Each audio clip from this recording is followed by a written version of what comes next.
Юпитер күн жүйесіндегі бесінші ғаламшар. Юпитердің массасы күн жүйесіндегі барлық планеталардың жалпы массасына 2,47 есе көп. Юпитер күн жүйесіндегі ең үлкен ғаламшар.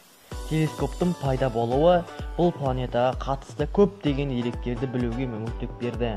Олар қандай? Оның радиациясы өте қуатты. Сол себептен ғарыш кемелері оған жақындай алмайды. Қазіргі уақытта оның 79 серігі белгілі. Ең үлкені Ганимед деп аталады. Оның көлемі Меркурийден үлкен. Ғаламшардың жарығы Сириус жұлдызынан асады.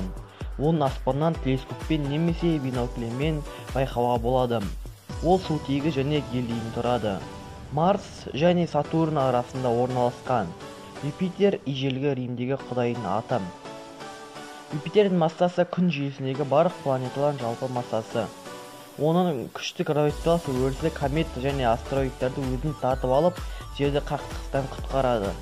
Бұл гигантты гравитациясы жерден 2,5 есе көп.